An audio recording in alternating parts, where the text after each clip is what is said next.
Je retiendrai 3 personnages de ce long évangile de la Passion qui pourront peut-être nous aider durant cette semaine sainte. Le premier, et je pense notamment aux enfants qui sont parmi nous, c'est l'ange du ciel. C'est l'une des spécificités de l'évangile de la Passion chez Saint Luc. Saint Luc nous dit qu'un ange du ciel a été envoyé et il le réconfortait. Il réconfortait Jésus. Pendant ce temps de la semaine sainte, comme je vous disais au début de cette messe, même si vous avez l'impression peut-être pour certains d'entre nous qu'on n'en a pas fait assez ou qu'on ne s'est pas assez bien préparé ou on a peut-être un peu de déception, c'est pas grave. On laisse cette déception de côté et les yeux fixés sur Jésus, on va le suivre pas à pas durant cette semaine sainte. Et peut-être que cette semaine sainte sera la plus belle des semaines saintes que nous aurons vécues durant notre vie. Alors nous tous, avec les enfants qui sont parmi nous, qu'on appelle parfois, pas toujours, mais parfois des petits anges, on va demander au Seigneur la grâce d'être comme cet ange du ciel qui est venu réconforter Jésus. On pense souvent que c'est Jésus qui doit nous réconforter. Alors, en fait, cette semaine, on va réconforter Jésus. On va demander la grâce au Seigneur d'être comme cet ange qui a été dépêché du ciel pour aller apporter de la consolation au cœur de Jésus. Ce premier personnage, ce personnage angélique envoyé du haut du ciel, c'est aussi chacun d'entre nous. Le Seigneur a besoin que nous allions auprès de lui pour le consoler. On va demander au Seigneur la grâce de moins penser à nous et de plus penser à lui. Comme on dit parfois, de passer des dons de Dieu au Dieu des dons. On va demander au Seigneur la grâce de nous poser sur lui, de le suivre au plus près, comme disait le bienheureux Antoine Chevrier, et de suivre Jésus pas à pas durant cette semaine, d'abord pour le consoler. Comme les enfants que le Seigneur nous envoie pour dilater notre cœur, dans leur simplicité, dans leur perméabilité à la compassion divine, nous allons demander la grâce au Seigneur, tel cet ange, d'aller apporter du réconfort au Seigneur. Le deuxième personnage, c'est Simon de Cyrène, qui a été réquisitionné en rentrant des champs pour porter la croix de Jésus. Il y a peut-être parmi nous des gens qui, comme Simon de Cyrène, débarquent dans cette église. Il y a parmi nous des gens qui sont habitués à venir à la messe le dimanche. Il y a peut-être des gens ici, parmi nous, j'en connais au moins un, il se reconnaîtra peut-être parce qu'on s'est vu hier ou avant-hier dans le bocal vitré, et je l'ai vu tout à l'heure, mais il y en a plein d'autres aussi. Vous êtes là peut-être comme des Simon de Cyrène, vous vous dites, je connais pas beaucoup de monde ici, je vais peut-être pas très souvent à l'église, mais pour moi la fête des rameaux c'est important, parce que je veux ramener mon buis, qui est le signe, ce buis justement de la victoire du Christ. Ce buis qu'on ne laisse pas sur une étagère ou je ne sais pas trop où, on le met sur les crucifix de nos maisons. Du coup, si vous n'avez pas de crucifix, c'est l'occasion d'en acheter et d'en fixer dans chacune des pièces de vos maisons, de vos appartements, et d'y mettre ce buis de la victoire du Christ, qui annonce cette grande victoire de la Passion et de la résurrection que nous allons fêter cette semaine. Si donc parmi vous, il y a des gens qui se disent, effectivement, je me retrouve un petit peu dans ce Simon de Cyrène, qui a débarqué, on a l'impression, de nulle part, et qui se retrouve associé à la vie du Christ dans ses instants les plus dramatiques et les plus essentiels. Vous voyez, Simon de Cyrène, il n'a rien connu de Jésus.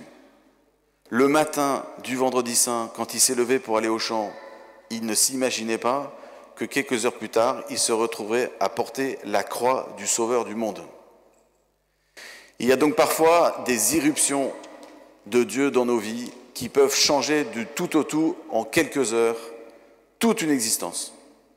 Et peut-être que parmi vous, il y a des gens, encore une fois, tel Simon de Cyrène, vous avez l'impression de débarquer dans cette église, d'être peut-être perdu par certaines choses qu'on fait dans la liturgie ou je sais pas, eh ben c'est pas grave parce que vous avez votre place aussi ici dans cet évangile. Et puis vous avez une place, encore une fois, très importante parce que le Seigneur Jésus veut vous associer au moment le plus intime et le plus important de toute sa vie. Il porte la croix et il ne veut pas la porter sans vous. Il ne veut pas la porter sans nous. Il veut que chacun d'entre vous, chacun d'entre nous, on devienne ce compagnon du Christ, cet ami de Jésus, même si nous ne le connaissons pas beaucoup, même si ça fait que quelques heures qu'on le découvre, pour qu'on puisse porter avec lui le salut du monde. Il y a quelque chose de très bouleversant dans cette amitié soudaine, très intime, très forte, que le Seigneur va offrir à ce Simon de Cyrène. À vous donc qui vous retrouvez dans ce Simon de Cyrène, laissez-vous embarquer par Jésus, laissez-vous rejoindre par lui, parce qu'il veut vous révéler des choses très intimes de son cœur, son grand amour pour vous. Le troisième et dernier personnage, c'est le bon larron. C'est l'une des spécificités aussi de l'évangile de la Passion selon saint Luc. Il y a quelque chose de magnifique, je trouve, dans ce récit du bon larron, parce qu'il a tout compris. Vous voyez, là aussi, on a l'histoire de quelqu'un qui sort de nulle part.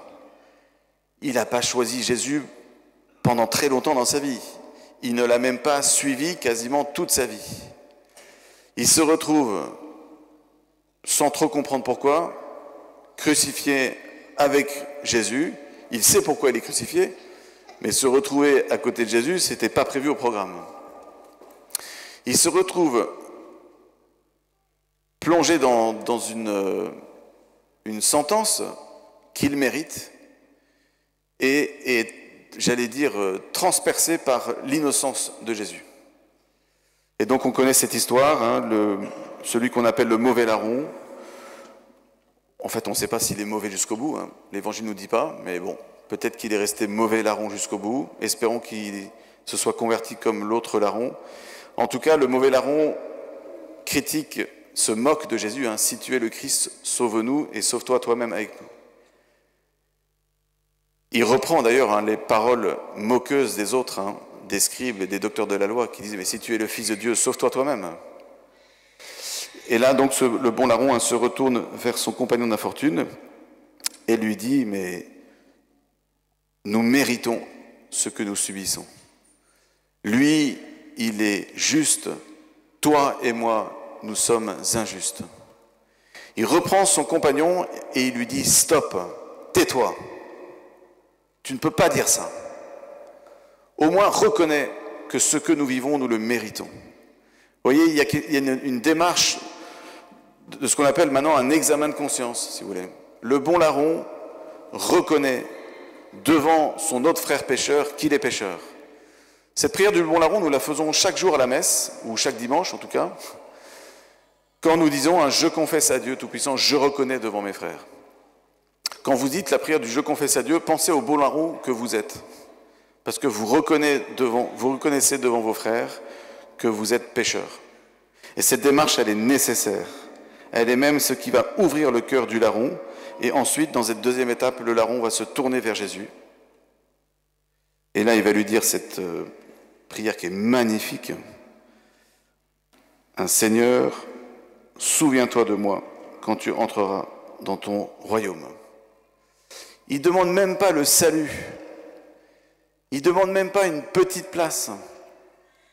Il demande simplement, Seigneur, quand tu entreras dans ton royaume, garde-moi dans ton cœur. Et c'est magnifique. C'est la prière que nous sommes appelés à faire cette semaine. Vous voyez, vous vous présentez devant Jésus, et puis vous avez l'impression que vous avez beaucoup de péchés sur vous, vous savez que vous méritez certaines choses, et puis on se tourne vers lui, et puis on dit à Jésus, Seigneur, je n'ai rien à t'apporter, mais souviens-toi de moi, garde-moi dans ton cœur, puisque tu es maintenant dans ton royaume. Et là, Jésus fait cette réponse qui résume tout l'évangile, hein. Aujourd'hui, tu seras avec moi dans le paradis. Et bim, vous voyez, c'est la grâce, tout l'évangile s'écoule dans le cœur du bon larron en une seconde. Hein, ça fait écho à cette parole de l'Ancien Testament, à la charité couvre une multitude de péchés. Une multitude de péchés. Le bon larron n'a rien fait. Franchement, il n'a rien fait. Il n'a pas construit de cathédrale, il n'a fait aucun projet, il n'a pas servi les pauvres. On ne sait pas ce qu'il a fait, mais il a dû faire des choses graves pour terminer crucifié. Il n'a rien à présenter devant Dieu. Sa vie, manifestement, était une vie de misère. Mais il présente quelque chose de magnifique, ultimement, un peu de temps avant de mourir. Seigneur, il reconnaît son péché, et puis il s'abandonne en fait dans le cœur de Jésus. En fait, il réalise qu'il ne peut plus rien. Eh bien, j'ai plus que ça. Et là, le Seigneur est réconforté. Vous voyez l'ange dont je vous parlais au début, là? Eh bien, il est revenu dans la personne du bon larron. Je pense que le bon larron a été le grand réconfort de Jésus pendant cette passion. Le réconfort ultime que Dieu lui a envoyé comme accomplissement de son sacrifice. Ah, aujourd'hui, tu seras avec moi dans le paradis. C'est un peu comme Saint Pierre aussi, dont on a entendu le récit, hein, qui s'est converti simplement par le regard de Jésus. Jésus a les délicatesses d'annoncer à Saint Pierre qu'il pécherait, et il a eu la délicatesse de lui dire, hein, quand tu seras revenu, tu affermiras tes frères. C'est magnifique. Il lui a dit qu'il pécherait, et il lui a dit qu'il reviendra, et il lui a dit quand tu reviendras, eh ben, tu pourras affermir tes frères. Voilà, je vous propose du coup dans cette semaine sainte de suivre ces trois personnages. Vous pouvez en prendre d'autres, évidemment, il y en a beaucoup dans cet évangile. Pour vous les enfants, pensez à cet ange du ciel qui a été envoyé par Dieu pour réconforter Jésus. Le Seigneur Jésus a besoin de la prière des enfants et a besoin de notre prière pour le réconforter, pour être au plus près de lui, pour lui tenir la main, pour l'embrasser, pour le serrer dans nos bras et pour lui dire, Seigneur, comme le bon larron, garde-moi dans ton cœur, puisque tu es dans ton paradis, et que nous puissions entendre cette parole du Christ au sort de notre vie. Aujourd'hui, tu seras avec moi dans le paradis pour l'éternité.